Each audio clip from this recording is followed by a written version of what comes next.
What if your real power began the moment you stopped reacting? Most people are tossed by moods, opinions, and pressure, but those who rise, they master stillness. When you act as if nothing affects you, you reclaim control, not because you feel nothing, but because you've trained your mind to choose response over reaction. In a few moments, I will teach you how to stay calm, stay sharp, and act unfazed no matter what life throws. Your response determines your reality. There comes a moment in every person's life when the world hurls something at them, an insult, a betrayal, an unexpected failure, and in that instant, everything pauses, not for the world, but for you. That pause is your power. It is not the storm that defines your destiny.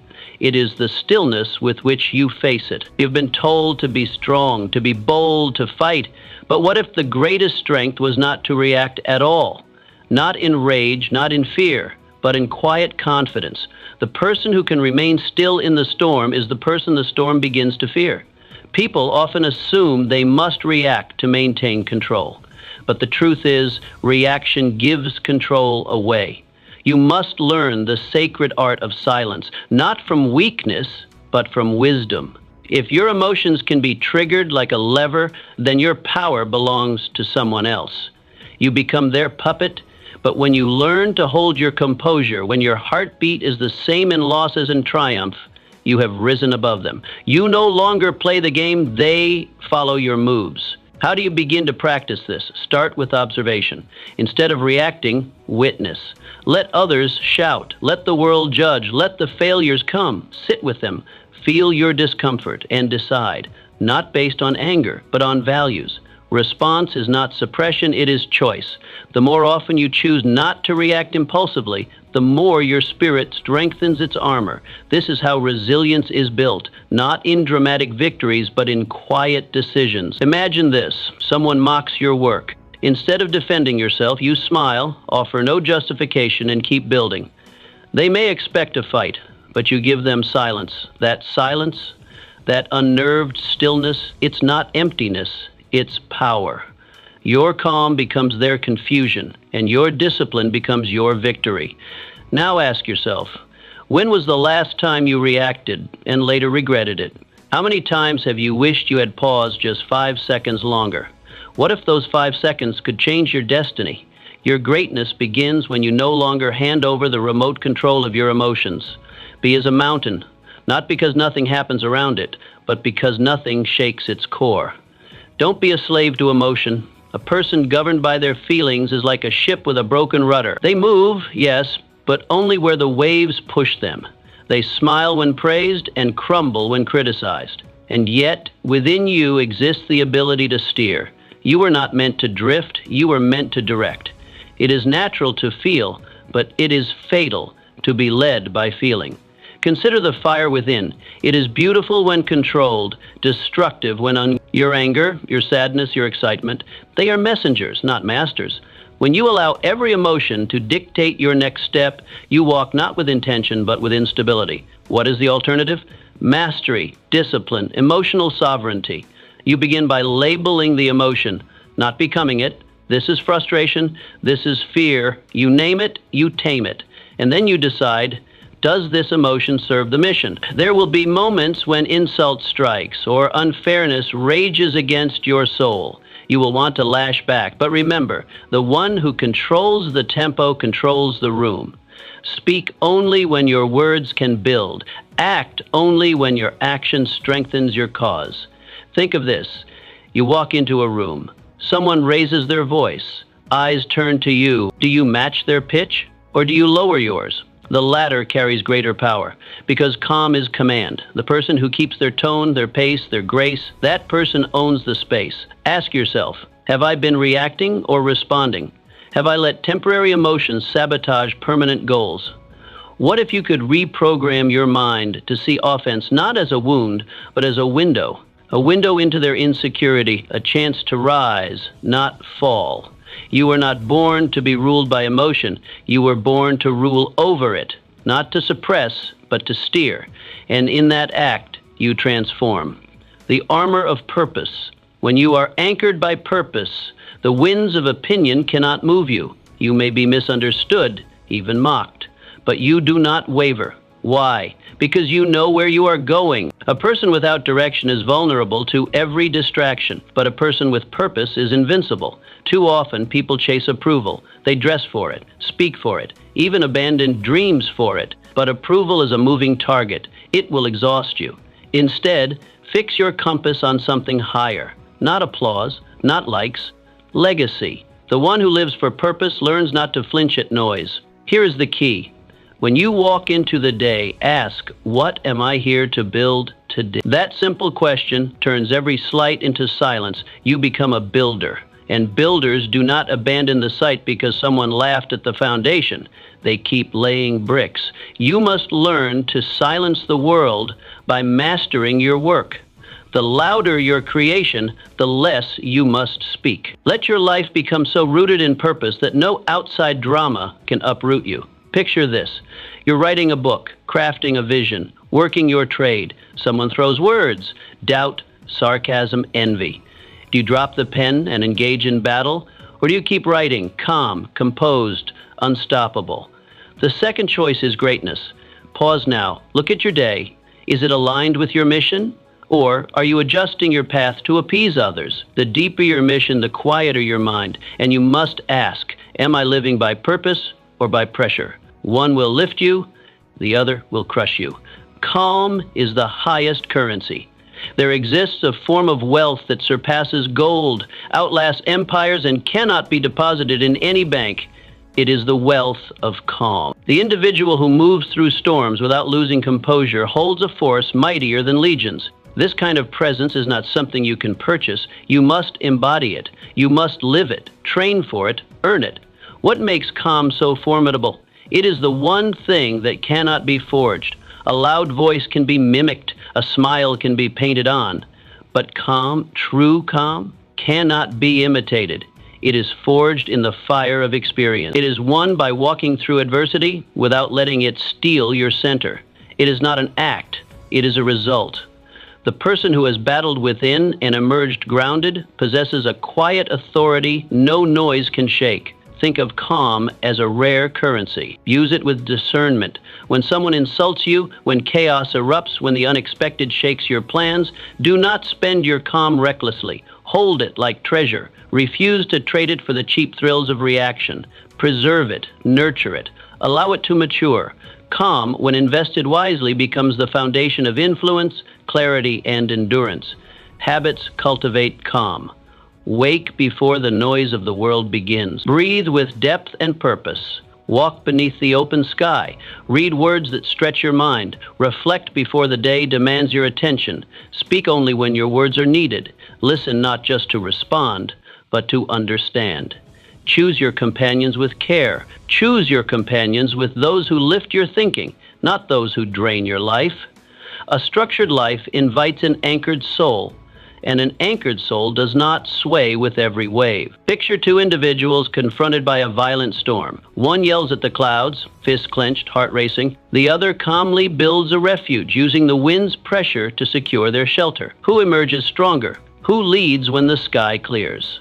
The one who responded with calm, not chaos. For calm is not merely protection, it is precision. It is power directed. Ask yourself this: do I treasure my calm, or do I offer it up at the altar of petty disputes, imagined fears, and momentary frustrations? Every time you react without intention, you spend a piece of your peace. And every time you guard it, you grow stronger. Never forget this truth. Your peace is not passive. It is active strength. It speaks louder than noise. It leads without shouting. It is your deepest signal of control, not over others, but over yourself. Guard it. Let it guide you. That is real power. The world mirrors your energy. You walk into a room with your shoulders slumped, your voice hesitant, your spirit questioning its own value, and the world responds accordingly. Eyes glance past you. Opportunities shrink. Respect seems just out of reach, not because the world is cruel, but because the world mirrors what you radiate. Walk into that same room with posture tall, breath calm, and presence grounded, and everything begins to change. Knows the law of reflection. Life does not show you what you deserve. It shows you what you broadcast. If your inner world is filled with confusion, chaos, or criticism, your outer world will begin to echo it. But when your inner world is rooted in clarity, calm, and confidence, the outside starts to align. This is not mysticism, it is magnetism. People do not respond to your intentions, they respond to your energy. Speak strong without words, and the room will listen. To influence your environment, you must first shape your presence, and presence begins with the voice inside your own mind. That voice must not be filled with hesitation or noise. It must speak with clarity and command. It must not be your enemy. It must be your general. You do not rise by accident. You rise by design. That design begins within. So how do you transform your energy? Begin with a decision. Decide what tone your life will carry: quiet strength, clear focus, calm power. Then live in alignment with that tone.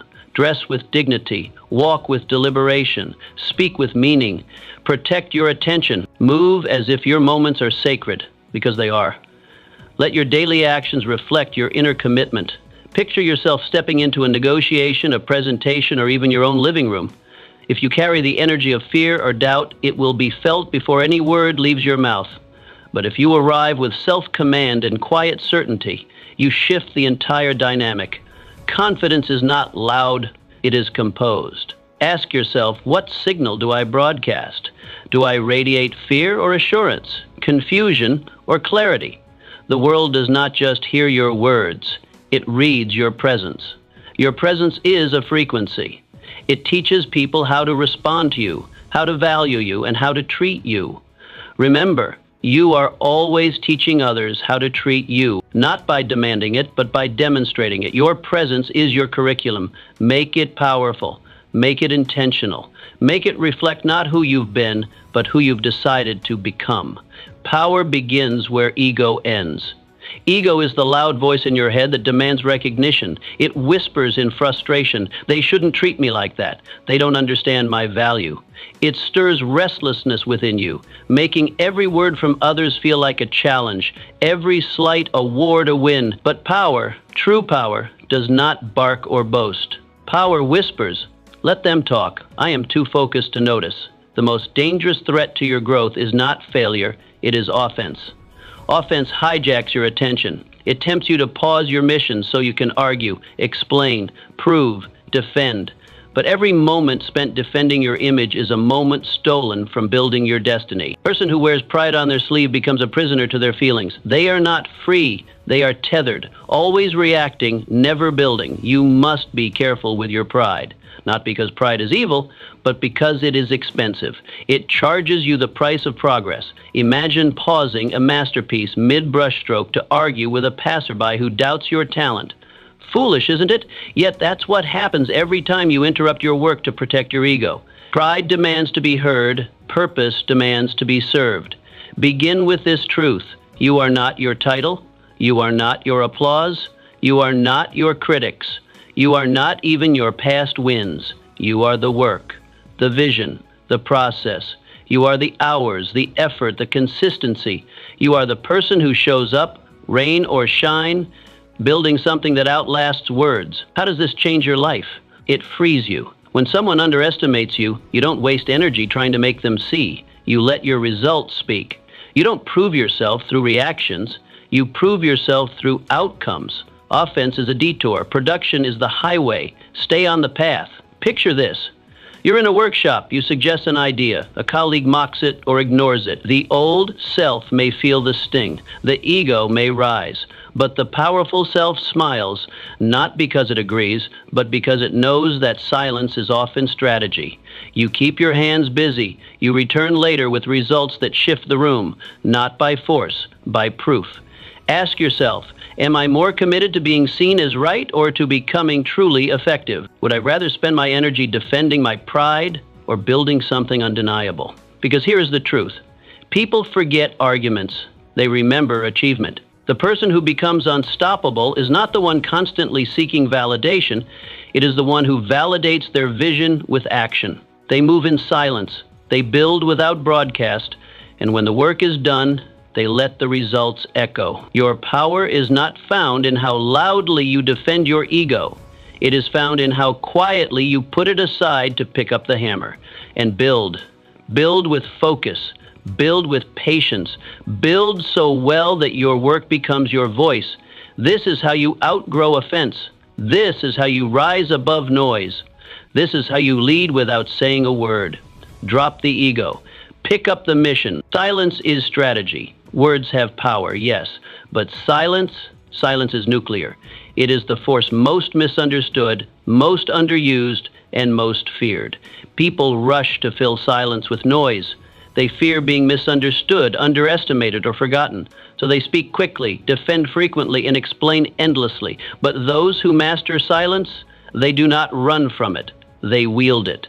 To walk in silence with intention is to possess a power that cannot be argued with. It does not shout. It does not plead. It simply is. And its presence is undeniable. Silence, when chosen deliberately, speaks louder than any protest. It does not signal weakness, it signals control. You must learn to know the difference between necessary speech and emotional reaction. Speaking just to be heard is the currency of the uncertain. But those who are centered, those who are grounded, choose their words with care, and their silences with purpose. Silence is not about withdrawal. It is not passivity. It is not fear. It is restraint. And restraint is a discipline. It says, I am not moved by provocation. It says, I am not performing for your approval. It shows that you are not rushed, not panicked, not easily stirred. You are not interested in proving yourself with noise. You prove yourself with outcomes. Practice the pause, especially when you are challenged, especially when tension is high. Do not be so quick to defend. Do not be so eager to fill the gap. Let your stillness create tension. Let your calm unsettle the chaos. The pause, when intentional, creates presence. And presence commands far more than volume. Picture this: a heated meeting. Opinions clash. Voices rise. People fight to be the loudest. But there you are, still observing. You do not interrupt. You do not rush to respond. You study. You wait. And when the room finally exhales, then you speak with clarity, with brevity, with command. And in that moment, your words pierce through the noise like a blade through fog. Not because you spoke much, but because you waited long enough to speak right. Ask yourself, do I speak out of reaction or out of wisdom? When I remain silent, am I avoiding or am I anchoring? The difference lies not in the act itself, but in the intent behind it. Silence can be fear, but it can also be force. When it is born from clarity, it becomes your sharpest edge. Silence is not emptiness, it is capacity. It is the room where thoughts sharpen, emotions settle, and wisdom forms. It is the space between impulse and action, and those who own that space own themselves. In a world that glorifies noise, be the one who wields silence like a scalpel. Speak when it matters, pause when it doesn't. And always remember, your silence teaches people how to listen. Your quiet presence becomes a signal not of absence, but of power. Used wisely, silence turns heads, calms storms, and shapes outcomes long before a single word is uttered. Strength is built in stillness. In the quiet moments, those early breaths of dawn before the world awakens, or the hush that follows a long, loud day, you meet yourself. Not the version of you that plays roles, meets demands, or chases deadlines, but the real you, the version beneath the noise. It is in these still spaces that strength is forged, not in frenzy, but in focus, not in applause, but in awareness. Power grows in the pause. It grows in those moments when you choose to be present instead of distracted, reflective instead of reactive. Most people fear these moments. They rush from silence to stimulation, terrified of what they might hear if the noise ever stops. But those who master the silence, they become unshakable. The world may reward noise, shouting for attention, scrambling for approval, but your vision, your clarity, your purpose, they demand stillness. Without stillness, your thoughts never finish forming, your fears never fully surface, and thus are never conquered. Your direction remains foggy. Only in solitude do your thoughts become clear, your values surface, your mission solidify. Train yourself to be alone without being lonely. This is not isolation, it is incubation. Use that solitude to ask yourself deep questions. Write what you think before others tell you what to think. Walk slowly, breathe deeply, and listen not to the world, but to your own wisdom. These moments are not empty. They are full of truth. They are your foundation. Do not fear solitude. Embrace it, because it is in these moments that you are quietly constructing an inner fortress brick by brick that no chaos can breach. Distractions may tempt you, voices may pull at you, but your center remains firm. That is not weakness, that is control. Picture this: you rise before the sun. While the world sleeps, you move. Not frantically, but deliberately. You make your tea, you stretch, you sit with your journal. No interruptions, no notifications, just space, just breath, just vision. In that hour, you are stronger than those who sprint through 10. Because you are not reactive, you are ready. That morning silence becomes your shield. That discipline becomes your edge. Ask yourself honestly, have I carved out silence in my life to build strength? Or have I filled every space with noise to avoid meeting myself? You cannot lead others until you have led yourself. And you cannot lead yourself until you have faced yourself in silence, in honesty, in solitude. The strongest people do not run louder, they walk quieter. Their stillness is not passive, it is preparation, a calm before the strike, a breath before the leap. They move not out of panic, but with purpose. This is not slowness, this is precision. So if you want power, stop chasing the noise. Sit in the quiet, listen to your own mind. Trust your own rhythm. Let solitude sculpt you. Let stillness steel. That is where your real strength lives. That is where your unshakable power is born. Offense is a test, not a threat. Offense is not something to fear. It is not a sign that you are under attack. It is a test, an opportunity to measure your emotional maturity. When someone offends you, they are not diminishing your worth. They are exposing their own insecurity, fear, or ignorance. Your reaction is not just a response to them. It is a reflection of who you are becoming. How you handle offense reveals your inner condition. Do you carry your identity so loosely that a comment can break it? Or have you planted your roots so deeply in truth that no wind of insult can shake you? The difference lies in self-awareness. A person who knows who they are does not need to prove it to those who don't. Every offense presents a fork in the road. You can react, and in doing so give away your power. Or you can reflect, and in doing so deepen your wisdom. Reacting is easy. It is instinctive. But reflection requires discipline. It means pausing. It means looking beyond the words to see the weakness behind them. Most people who offend are not strong. They are wounded. Do not take on their wound. Rise above it. The person who offends you often wants a reaction. They want to feel powerful by pulling you into their chaos. Don't give them what they want. Give them silence. Give them stillness. And give yourself mastery. In your refusal to react, you reclaim control. That is power. One of the best ways to overcome offense is to expect it, not in a cynical way, but in a prepared way. Know that offense will come. From friends, family, strangers, co-workers, words will fly. Misunderstandings will happen. And when they do, do not be surprised. Prepare your heart so deeply that no word can pierce your peace. When you expect offense, you stop seeing it as personal. You begin to see it as noise. Picture this. A neighbor mocks your dreams. They say your goals are too big. They laugh at your plans. The old version of you may have argued, defended, retaliated, but the grounded version of you, you smile, you water your garden, you return to your craft. Seasons pass, and while they still talk, you now have results. Your vision becomes undeniable. Your success becomes your voice. You won, not by arguing, but by growing. This is how you rise above. This is how you lead without shouting. You let your vision speak louder than their noise. Ask yourself, am I offended because they are wrong, or because I secretly fear they might be right? Often, offense touches a wound that has not healed. Let it be a teacher. Not every offense is meant to be resisted. Some are meant to be examined, and in doing so, you either heal or you grow stronger. Also ask, am I defending my pride or protecting my peace? Pride shouts, defend yourself. Peace whispers, you have nothing to prove. Which voice will you listen to? The more you choose peace, the more offense loses its grip. Offense is noise, a temporary disruption. But your vision, that is your symphony. That is your message. That is your calling. Let it be louder. Let it carry more weight than any insult. Do not lower your voice to match the noise. Rise in silence to match your purpose. Your response to offense is your power.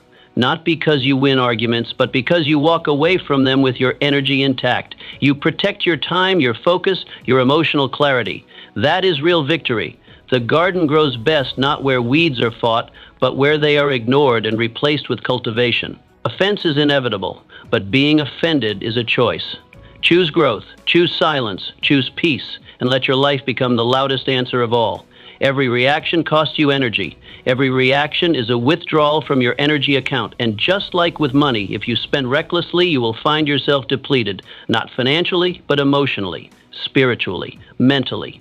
Some people walk through life bankrupt in peace because they've spent all their energy on what never mattered. Every disagreement, every insult, every rude glance doesn't deserve a withdrawal.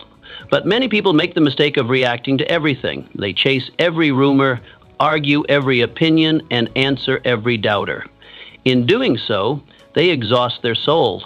They go to sleep tired, not from effort, but from emotional overexertion. But those who learn to conserve, to budget their energy, to protect their peace, they grow rich in clarity, rich in focus, rich in momentum.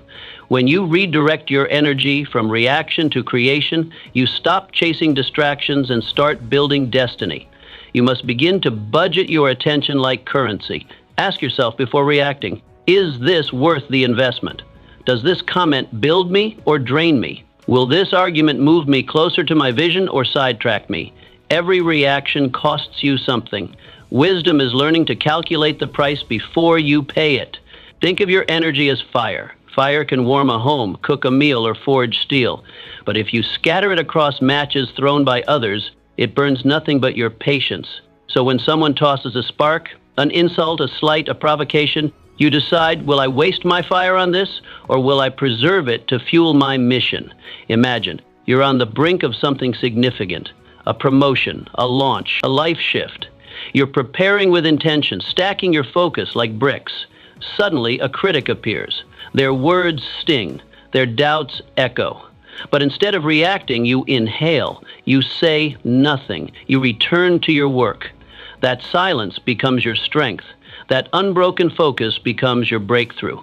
Because while they were playing petty, you were playing long. Ask yourself, where am I spending energy that yields no return?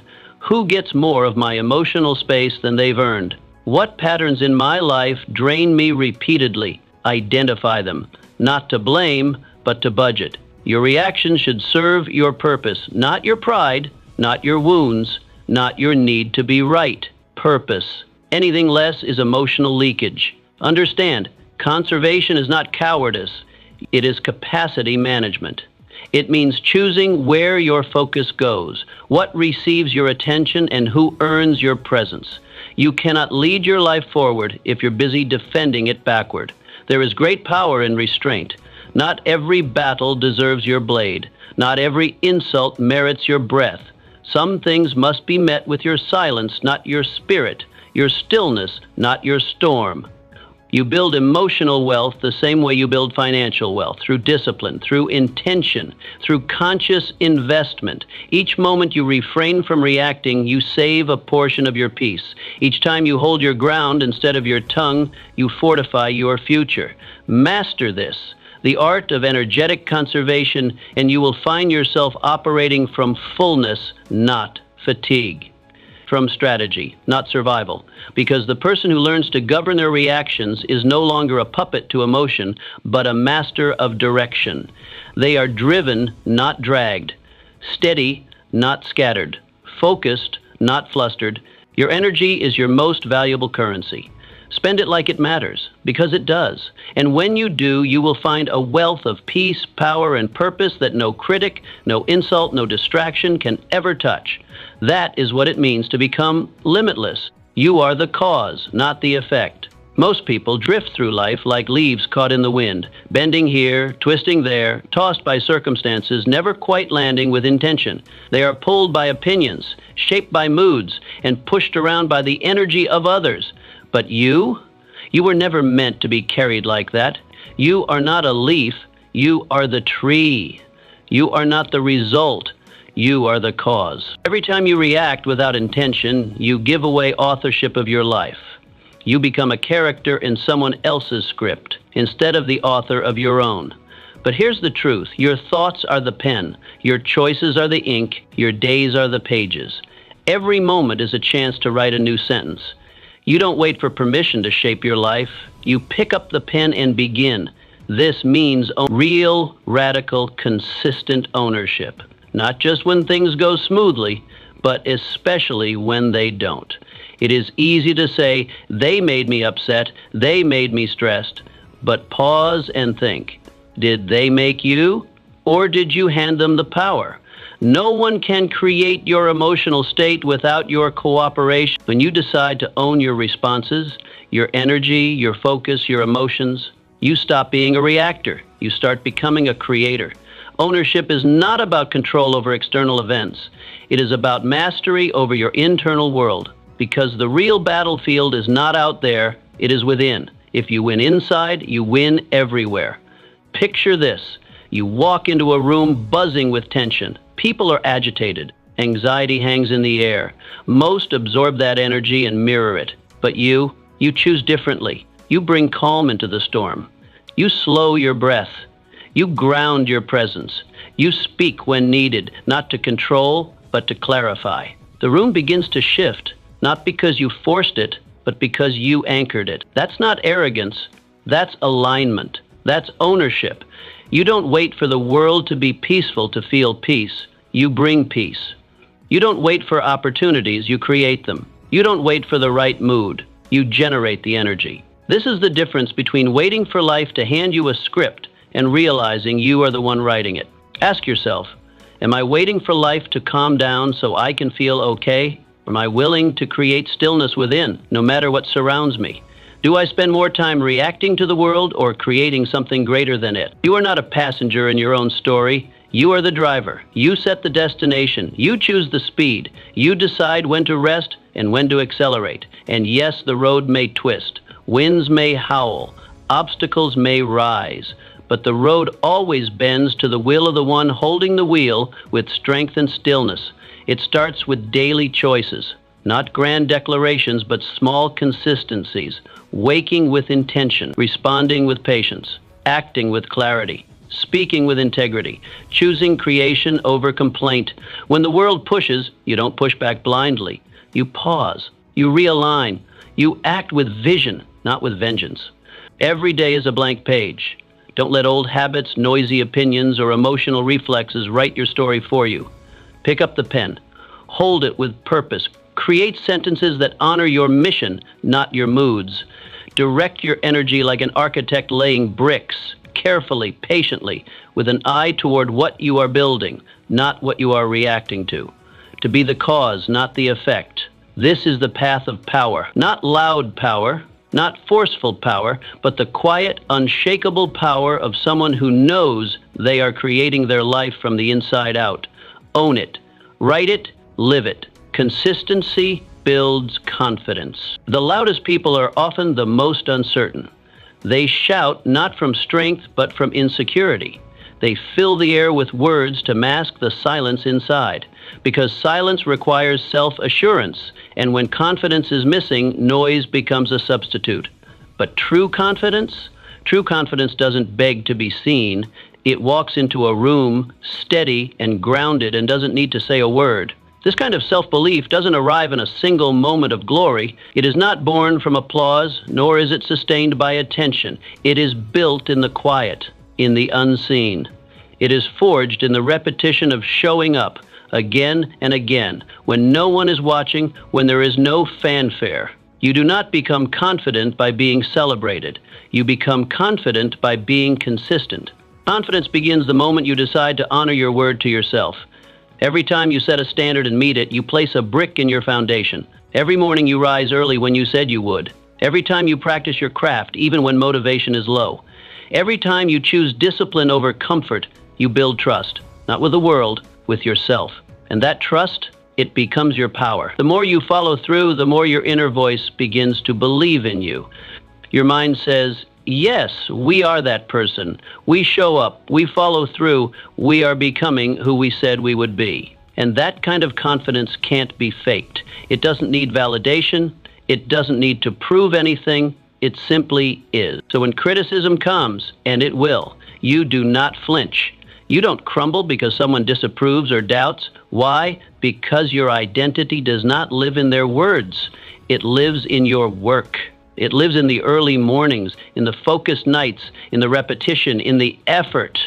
You know what you've built, and you know how deep the roots go. Imagine waking up before dawn, long before anyone else stirs. While the world sleeps, you are working.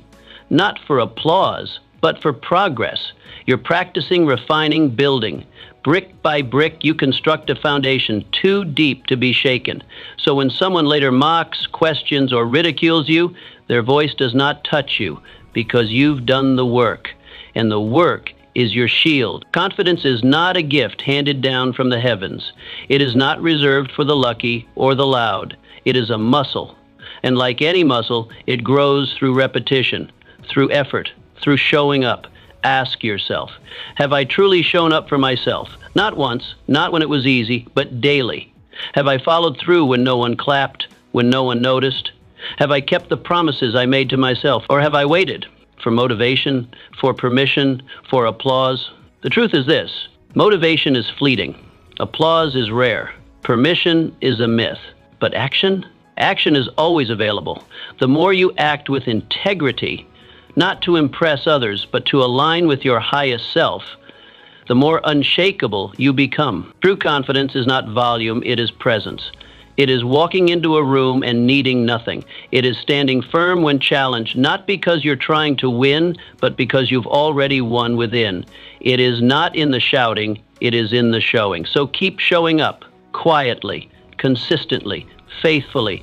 Let your work do the speaking, let your discipline do the proving, let your foundation do the standing. Because when you live this way, your presence becomes undeniable, your confidence becomes unshakable, and your journey, no matter how long, becomes unstoppable. Your peace must be non-negotiable. There is a type of peace that cannot be stolen. It is not dependent on circumstances. It is not found in a quiet room or a distant vacation. It lives in a quiet mind, in a centered heart, in a spirit that has chosen to be undisturbed by the chaos around it. And once you've tasted this peace, truly tasted it, you will never again trade it for trivial things. Yet many people do. They sell their peace for cheap. A rude comment takes it. A small inconvenience breaks it. A delay, a disagreement, a misunderstanding, these things hijack their calm. Why? Because they never built their peace like a fortress. They wear it like a jacket, easily removed, easily lost. But peace, true peace, must be guarded. Not because you're running from life, but because you're learning to master it. So how do you protect this peace when life gets loud? You train for it. You don't wait until the storm hits to start preparing. Like a warrior sharpening their sword before battle, you must prepare your inner world before life tests you. That training happens in silence, in stillness, in daily rituals that align you with your values, in choosing what will and will not disturb you before it arrives. Peace is not a gift, it is a discipline. It is a muscle built through repetition.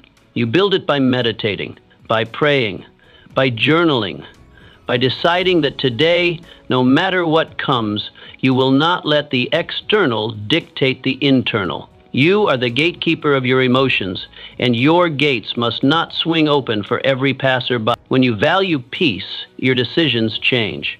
You no longer attend every argument you're invited to. You no longer reply to every slight. You no longer exhaust yourself trying to be understood by those committed to misunderstanding you. Some things are just not worth the toll they take on your inner world. Imagine this: someone cuts you off in traffic or interrupts your workflow with senseless gossip. Instead of reacting, you pause, you breathe, you smile, not with sarcasm, but with sovereignty. You move on, not because you are weak, but because your peace is stronger than their noise. You have learned the art of choosing what matters. This is where power lives, not in loud retaliation, but in quiet restraint, in knowing that you do not have to match the chaos of the world to survive in it. You can remain centered. You can hold your line. You can let others flail while you remain firm. Ask yourself honestly, what in your life is costing you peace? And is it worth the price? Are you handing over your serenity to people who haven't earned access to your emotion? Are you draining your energy on things that have nothing to do with your purpose? Peace demands boundaries. It demands self-respect. It demands the courage to disappoint others if that means staying true to yourself. And it demands presence. Because so often we lose our peace by living in regrets of the past or anxieties of the future. Peace is not passivity. It is power. It is presence. It is choosing response over reaction. It is walking into a storm and saying, I am still. It is hearing the noise and refusing to let it enter. It is holding steady when the world tilts sideways. You have the right to protect your peace. But more than that, you have the responsibility. Because your peace is not just for you. It is for your work, your family, your purpose. When you are centered, you lead better, you live better, you love better. So build that peace like a fortress, with intention, with repetition, with clarity. Let it become the strongest part of you, and the next time life gets loud, you won't be shaken. You'll smile, because you'll know your peace is too expensive to trade for noise. Discipline is the purest form of self-respect. Every time you follow through on a promise you made to yourself, you're casting a vote for the person you are becoming. And that vote counts far more than talent, luck, or applause. That vote builds your future. Quietly, steadily, permanently. Because your future is not built in bursts of inspiration, but in daily integrity. Discipline is often misunderstood. It is not a punishment. It is not something forced upon you. It is a declaration of self-respect. Discipline says, I matter. It says, my goals are worth the discomfort. It says, I trust myself to do hard things. The same way you would never break your word to someone you deeply respect, discipline means you stop breaking promises to yourself. That's where self-worth grows. Not from affirmations, not from waiting to feel worthy, but from showing yourself through action that you are. People often wait for the perfect moment to start, the clean slate, the right mood. But there is no perfect time. There is only now. Waiting delays your destiny. It pushes potential one more day into the distance. And while you wait for everything to feel right, someone else, with less talent but more consistency, is building what you keep dreaming about. True strength is forged in the fire of discomfort. It is built when you do what needs to be done, even when your emotions say otherwise. And every time you push past resistance, every time you rise early, stay late, hold the line, you send a signal to the universe. That signal says, I am serious. And the world, in time, always responds to seriousness. Imagine this. It's dark outside. The world sleeps. And there you are, awake, focused, working on your vision. There's no audience, no praise, just you, your discipline, and your dream. That habit becomes your identity, and that identity, it shapes your destiny. Because what you do repeatedly, you become. And what you become consistently, you manifest into the world. Your discipline sculpts your character, and your character carries your future. You don't get lucky, you get prepared. And preparation begins with honoring the smallest of promises. Ask yourself, what promise have I delayed on? What commitment have I justified postponing? What action do I keep telling myself I'll take tomorrow? And then ask this, who would I become if I simply kept my word, not to the world, but to myself? Because when you build discipline, you build trust. When you build trust, you build confidence. When you build confidence, you build power. And power is not about control over others. It is control over you, over your energy, your choices, your focus. Discipline is the difference between those who fantasize and those who realize. It is the quiet engine behind every great creation, the author who writes every morning, the athlete who trains every day, the entrepreneur who builds brick by brick. None of them waited for permission. They acted, and in acting, they transformed. There will always be a voice that says, it can wait. There will always be a reason to delay, a distraction to indulge, a comfort to seek. But discipline is the voice that says, do it anyway, not out of pressure, but out of purpose. You are not just building a routine. You are building you, your resilience, your belief, your future. Let your discipline be a sacred contract, a daily recommitment to the person you said you wanted to become. So start today. Keep one small promise, then another. Let that momentum build. Let it reshape your identity, because in that identity lives your destiny. When you keep your word, you build trust. When you build trust, you become unstoppable. Not because the road is easy, but because you no longer wait for the road to get easier. You move forward anyway, and that, more than anything, is how greatness is built. Protect the space where you think your greatest asset is not time. It is clarity. Time without direction is wasted, but clarity sharpens every minute. It turns hours into results. It makes your energy count. And here is the truth few acknowledge. Clarity does not arrive by accident. It must be protected. It must be cultivated. It only thrives in the spaces you guard from the noise of the world. Most people are too busy reacting to ever reflect. They wake to the ping of their phone. They scroll. They rush. They answer emails, messages, opinions, all before their own thoughts have even had a chance to speak. They live in constant response, one stimulus to the next, and then they wonder why they feel lost, why their goals feel distant, why their mind feels cloudy. But how can clarity exist in a mind that is always being pulled? To live with clarity, you must guard your mind, not casually, not when it's convenient, but deliberately, with urgency. Reserve time, space, and silence in your life, not as a luxury, but as a necessity, because that space is where thinking happens. And thinking, real thinking, is where vision lives. The most powerful ideas are not born in a rush, they are born in stillness. The most important decisions are not made in chaos, they are made in calm. The most resilient leaders, the ones who outlast the noise, are those who value mental space over mental clutter. They think before they speak. They pause before they act. They question before they commit.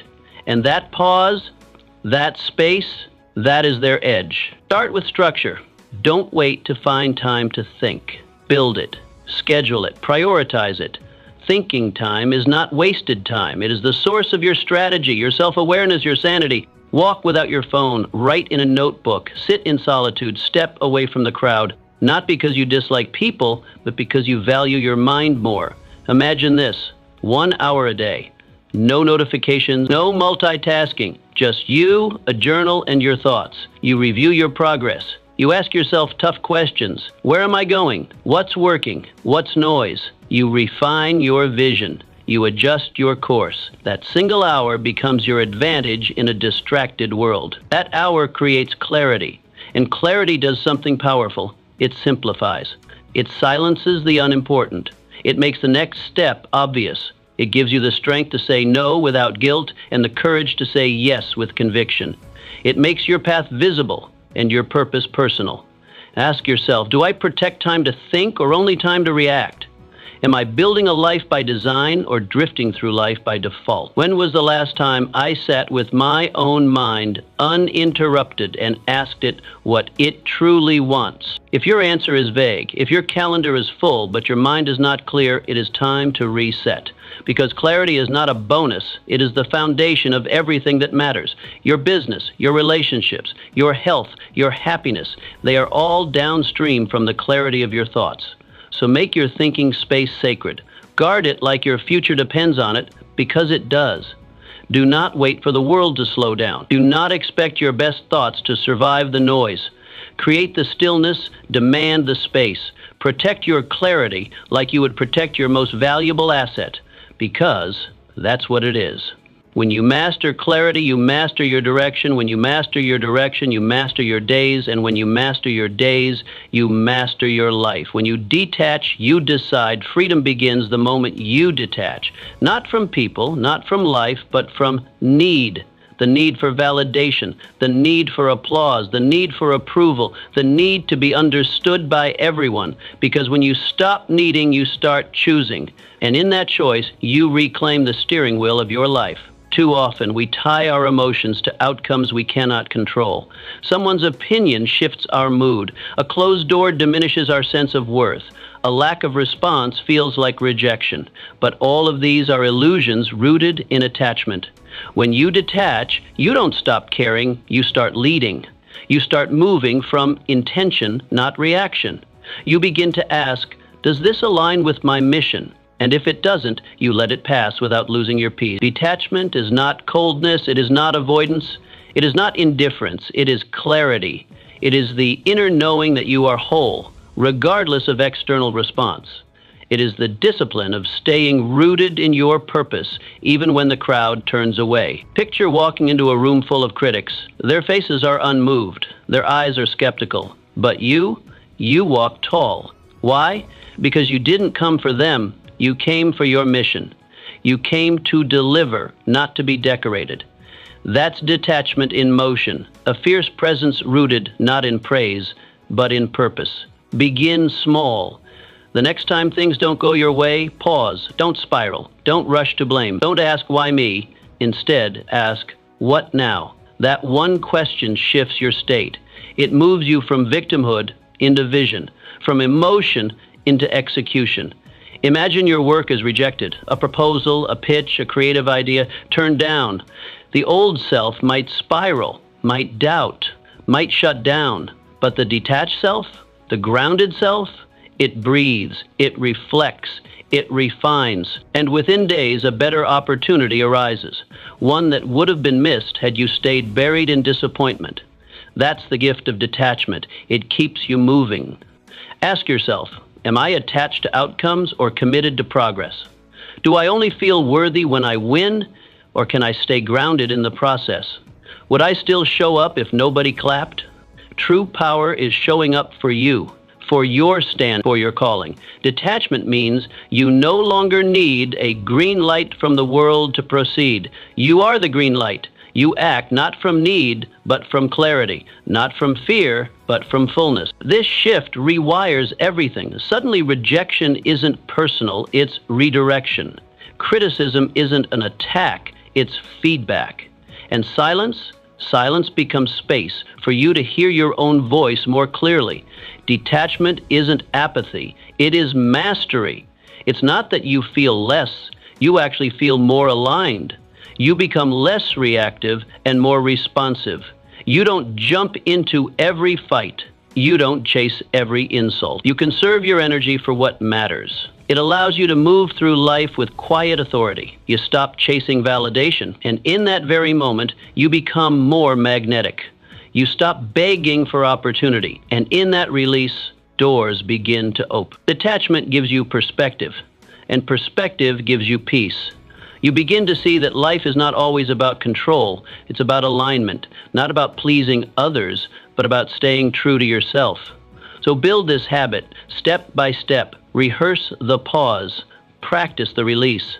Strengthen your identity until it no longer relies on the echo of applause. Let go of what you cannot control. Hold tight to your intention. Walk your path, whether or not it is praised. And when you do, something remarkable happens. You gain a sense of power that cannot be shaken, because it isn't built on the external, it's built on you. That is what freedom feels like. That is what movement looks like. That is the power of detachment. Your identity shapes your reality. Before anything can change in your life, something must first shift in your mind. The most overlooked truth in transformation is this: your self-perception is the thermostat for your entire life. It sets the limit on what you allow, what you pursue, and what you expect from the world and from yourself.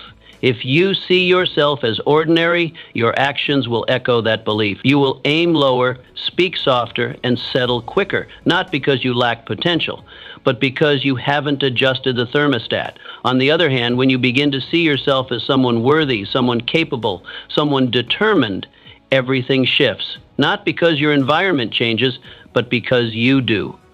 Identity leads, results follow. Most people have it backwards. They think once I get the job, the success, the validation, then I'll believe in myself. But life doesn't work that way. Identity is not the reward. It is the requirement. You decide who you are, and the results begin to rearrange themselves to match that decision. So how do you shift identity? Not through dramatic declarations, but through daily evidence. You stack small wins, you create consistency, you show up when it's hard, you keep your word, especially to yourself. Each act becomes proof. Each proof reinforces belief, and belief carves identity. You begin to speak differently, not as someone who's trying, but as someone who's becoming. You stop saying, I hope I can, and start saying, I am learning to. You walk differently, shoulders back, chin up. You keep promises you once dismissed. You raise your standards and enforce them. This is how a new identity is born, not through one breakthrough moment, but through thousands of micro decisions that affirm, yes, this is who I am now. Think of someone you know who carries themselves with quiet confidence. They may not have more talent than anyone else, but they act like they belong in every room they enter. Why? Because somewhere along the line they decided they do, and that decision became their armor. That identity became their invitation. Imagine walking into a new opportunity, a meeting, a stage, an interview, not as someone hoping to be good enough, but as someone owning their value. You speak with clarity, you act with purpose, you're not performing, you're aligning. And people notice, doors open, respect rises, not because you forced it, but because you owned it. Ask yourself, is my identity keeping pace with my goals or quietly pulling them back? Do I say I want to lead, but see myself as a follower? Do I dream of success, but speak as if I'm still uncertain? Identity friction is real. You can only rise to the level of the person you believe yourself to be. So who must you become for your dreams to feel normal, not miraculous, not rare, just expected? What does that version of you believe? How do they act, speak, choose? Start being that now, not later, now. Because the future you're chasing is waiting for the version of you that already believes it's possible. That version doesn't procrastinate, doesn't second guess, doesn't shrink to fit old patterns. That version leads, takes action, creates momentum. That version is already within you, and every aligned decision brings them closer. This is the power of identity. It is not fixed, it is forged. You don't wait for life to prove your worth. You decide it, you embody it, you build it. And when you do, the world mirrors it back. Be that person now, not someday, now. Fear fades through forward motion. Fear only grows when you freeze, when you stand still, when you delay, when you allow the unknown to expand in your imagination. Fear multiplies. It gains shape, color, weight. It begins to look larger than life. But the moment you move, even slightly, you start to take its power back. Because fear isn't always rooted in reality. More often it's rooted in uncertainty, and motion, even imperfect motion, slices through that fog. Every great breakthrough in life begins with a simple truth. I don't have to feel ready, I just have to move. That single mindset shift changes everything. Waiting for readiness is a trap. It postpones purpose. It trains your body to wait instead of act. And the longer you hesitate, the heavier fear becomes. But when you act, even if you stumble, you send a different signal to your mind. We don't shrink, we rise. Courage is not something you stumble upon. It is not a lightning strike. It is not a magical moment of certainty. You build it, brick by brick, step by step. You build courage by showing up to the moment, even when your heart pounds and your voice shakes. The magic is not in feeling brave. The magic is in moving anyway. Picture yourself standing at the edge of something important, a conversation you need to have, a dream you want to chase, a stage you want to step onto, but fear holds the door. Instead of backing away, you walk in. Your hands may tremble, your words may stumble, but you show up, you take the step, and something shifts. The fear begins to melt, not because it disappeared, but because you didn't obey it. Every time you act in the presence of fear, you do two things. You shrink the fear, and you grow yourself. You remind your nervous system, this does not own me. And over time, your actions begin to rewire your belief. You start to see yourself differently, not as the person who hides, but as the person who steps forward. Ask yourself, where am I waiting for fear to vanish before I begin? What project, conversation, risk, or change have I delayed because I hoped one day the fear would simply disappear? And what if that fear isn't the barrier, but the invitation, the signal that something meaningful lies on the other side? Fear is loud. It screams worst-case scenarios. It magnifies doubt. But fear is also fragile. It cannot survive repeated, deliberate action. The more you move, the more its voice fades. And each time you choose motion over hesitation, you add another layer of armor to your confidence. You become the kind of person who says, yes, I feel it, but I do it anyway. You become someone who transforms fear into fuel, who understands that courage isn't the absence of fear. It's the decision that fear will not dictate the outcome. This is how leaders rise, how creators build, how dreams are born, not through the comfort of certainty, but through the discipline of action. They step in, they speak up, they start before they feel ready, and in doing so, they create the readiness. So if you're scared, good. That means it matters. That means you care. But do not wait for that fear to leave. Invite it, bring it with you. Let it sit in the passenger seat, but never hand it the wheel. Take one step today. Send the message, speak the idea, walk through the door. You do not need to be perfect. You only need to move, because every time you do, you teach fear a lesson it will never forget. You are the one in control. You are the one who decides. And fear only grows in stillness, but in motion, it loses its voice. And that's where your power begins. Emotional mastery is the mark of leadership. The true leader is not the loudest in the room, not the one with the strongest voice, the biggest title, or the most visible accolades. The true leader is the one who remains centered when others spin. In a world constantly pulled by noise, pressure, and distraction, the most powerful presence is the one that stays grounded. Leadership begins not with authority, but with emotional control. Not suppression, not denial, but awareness. The ability to feel deeply and still respond wisely. To experience frustration without becoming reactive. To feel fear without surrendering to it. This is what sets real leaders apart, not their volume, but their vibration.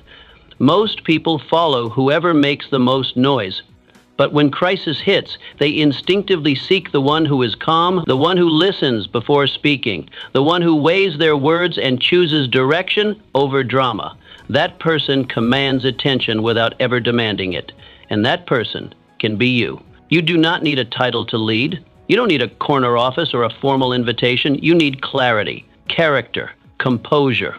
Leadership is not granted by position. It is earned through presence.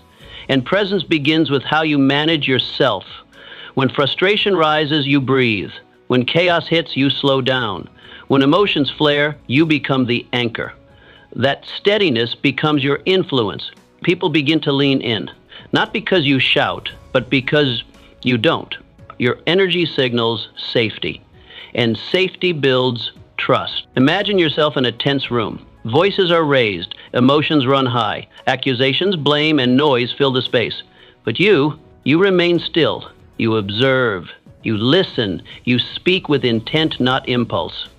Your presence doesn't just shift the moment, it shifts the entire room. Not because you forced control, but because you modeled it. That's what leaders do. They set the tone, not through command, but through example. Not by saying, follow me, but by embodying a path worth following. Ask yourself, in my daily life, am I reacting like the crowd or responding like a leader? Do I let circumstances dictate my energy, or do I lead myself first? Because here is the truth. If you can't lead yourself, you will never be able to lead others. The world doesn't need more people seeking power. It needs more people mastering presence. And presence is built in the quiet decisions, the way you respond when no one is watching, the way you hold your center when everything around you shakes. Emotional mastery is not coldness, it is command. It is not the absence of emotion, it is the maturity to manage it. To let emotions inform you, not control you. To choose your behavior rather than be chosen by your reaction. And it begins with a decision that nothing outside of you deserves to dictate what happens inside of you. not a harsh word, not a setback, not a provocation. You are not a puppet to external chaos. You are the calm within it. Leadership, at its core, is about influence. And influence is energy. The energy you carry, the energy you share, the energy you stabilize. People remember how you made them feel, not just in calm times, but in crisis. Be the one they remember for your steadiness, for your clarity, for your calm. This is how you lead, not by overpowering others, but by mastering yourself.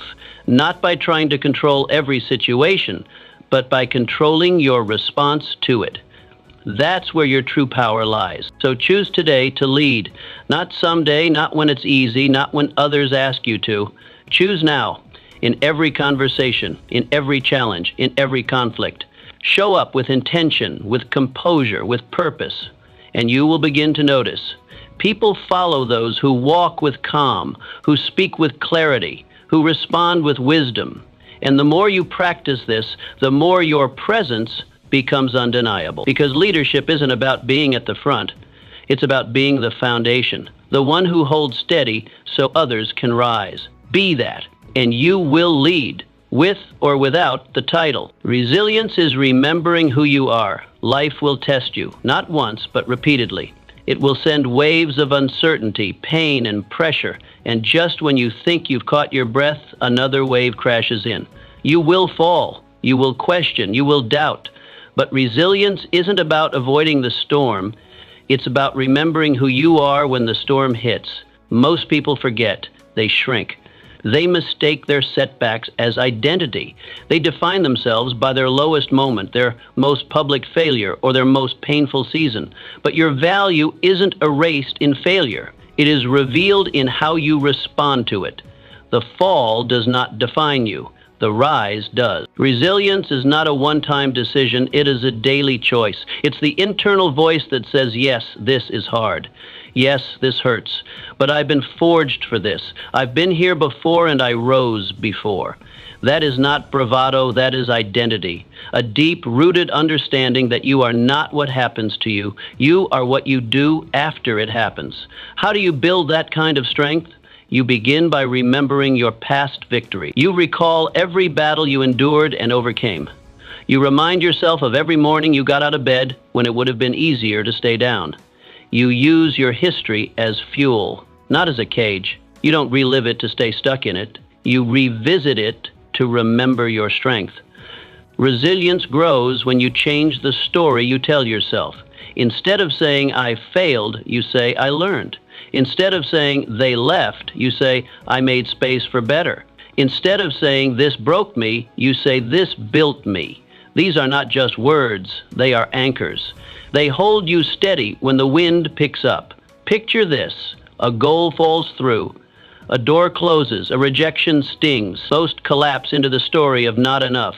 But you pause, you reflect. You remind yourself this isn't the end. This is the next chapter. You rise, and in doing so, you write a new narrative, one where you are not the victim, but the warrior. Ask yourself, in what area of life have I allowed disappointment to define me? Where have I accepted defeat when I should have chosen resilience? What would change if, instead of replaying what went wrong, I replayed every moment I overcame? Resilience is not about being unaffected. It is about being undeterred. It is knowing that pain is real, but progress is possible, that healing takes time, but power is still within reach. It is the muscle you flex when motivation fades, the voice that whispers, we keep going. And here's the secret. The more you choose to rise, the easier it becomes. Not because life gets easier, but because you get stronger. Each act of resilience adds a layer to your armor. Each comeback becomes part of your story. And eventually, people no longer see the fall. They only see the one who never stayed down. You are not the chapter you're in. You are the whole book. And no single loss, heartbreak, failure, or delay gets to write your ending. Let your resilience be your reputation. Let it be what people remember about you, that no matter what came your way, you kept walking. that no matter how heavy life got, you never surrendered your spirit. You are more than this current season. You are the sum of every time you chose to get back up. Let that truth define you. Let that mindset carry you forward. Let that strength be the bridge to your next breakthrough. Because victory doesn't come to the one who never faced resistance. It comes to the one who faced it all and kept rising anyway. So rise again and again and again. That's resilience. That's you. Decide today to stop giving power to things that don't deserve your energy. Train your mind to remain calm, centered, and unshaken. Every reaction you withhold is strength gained. Every emotion mastered is a victory earned. Walk with quiet confidence. Act as if nothing affects you, because inner power is everything.